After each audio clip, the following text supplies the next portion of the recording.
Hoje eu queria falar com vocês sobre uma coisa que quase atrapalhou a minha preparação e não tem a ver necessariamente com estudos. Como eu comecei a estudar para o TJSC, ali quando saiu o edital, eu tinha praticamente 3 meses ali de preparação até o dia da prova. Então, eu tentei me organizar, planejar o que eu faria no mês 1, no mês 2 e no mês 3. O mês 1, ele foi focado em aprender e organizar. Então, eu separei ali os conteúdos que eu precisava, as leis que eu precisava, qual conteúdo que eu precisava ter na minha cabeça para conseguir responder a prova.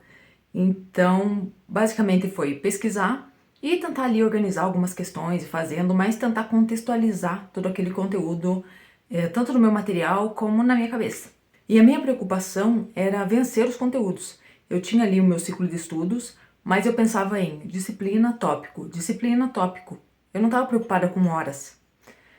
E foi aí que começou a me dar um certo incômodo.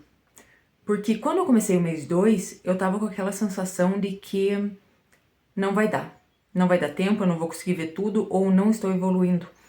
Mas quando eu pensei nisso, assim, meio autossabotativo, eu pensei no, no conteúdo geral, assim, do edital. Eu não tava olhando para as minhas métricas, não tava olhando para a evolução que eu tava tendo, para os meus percentuais, pro site de questões, eu não tava vendo essas coisas.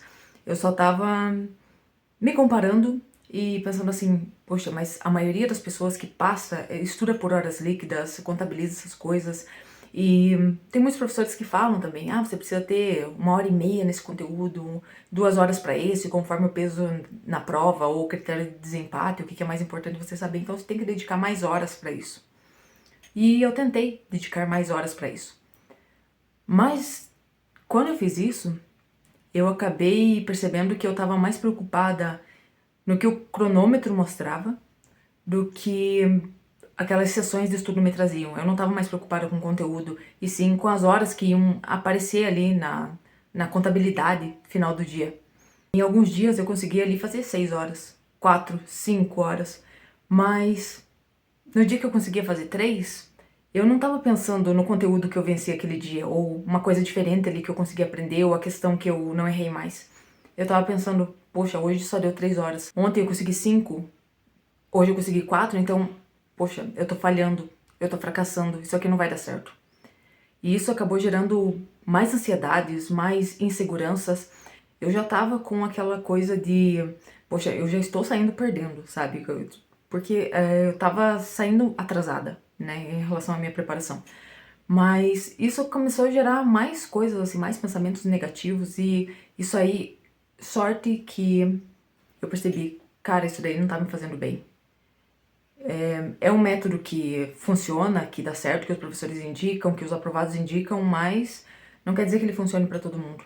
E se eu já conseguir identificar que isso tá me atrapalhando mais do que ajudando, eu preciso cortar isso o quanto antes. Contabilizar as horas de estudo, ou as sessões de estudo, ou quanto você leva para resolver uma questão, ou quanto você leva para resolver uma questão de determinada matéria, quando tem mais texto, quando tem algum contexto e conceito, né, também que você não domina tanto assim, para você ter uma noção ali, se eu tô perdendo 5 minutos numa questão, o que que tá acontecendo, por que que eu tô demorando tanto assim. Essas aqui eu consegui responder em 2, 3 minutos, então tudo isso, ele é importante. Mas o problema é que eu estava utilizando essa ferramenta, esse apoio, como o objetivo central do meu estudo. E nessa de tentar colocar ali estudo por horas, por exemplo, o meu ciclo de estudos, ele se baseia em 3 dias.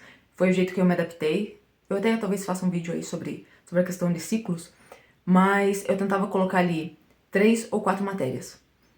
Só que eu tentava manter ali 1h30, 1h30, 1 hora, 1 hora, quando eu conseguia fazer 4 matérias. Só que acabou que a minha preocupação ficou mais em cumprir essa 1h30 do que com os conteúdos que eu tava tentando vencer, que eu tava tentando aprender, revisar. Tinha matérias ali que quando eu tava estudando por tópicos, eu conseguia fazer 10, 20 questões daquele tópico em meia hora, em 25 minutos. Porque eu já conseguia ter uma leitura melhor, né, um entendimento melhor ali do que a questão estava pedindo, e assim eu ia evoluindo mais rápido. Só que quando eu comecei a pensar por horas líquidas, acabou que eu nem estava me preocupando mais se eu estava fazendo 20 ou 10 questões.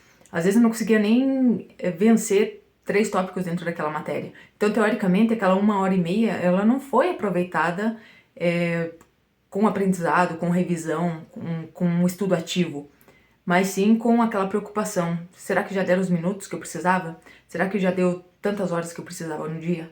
Foi uma forma de organização que eu testei e não consegui me adaptar. Eu acho que, assim, tanto que na última semana ali, eu nem contabilizei horas, eu não contabilizei questão, eu não contabilizei nada. Acho que, assim, nesses 3 meses eu pude ter uma visão, assim, bem realista da minha atuação dentro desse universo de concursos, que esse tipo de método de organização, de prisão de organização, ele não funciona comigo. E isso acaba tirando essa espontaneidade, essa liberdade e essa fluidez que o estudo exige, porque às vezes você incluir mais pressão naquilo que você já está estudando, naquilo que você já está se preparando, ele vai te trazer mais prejuízo do que te ajudar a evoluir. Nem tudo pode ser métrica e controle.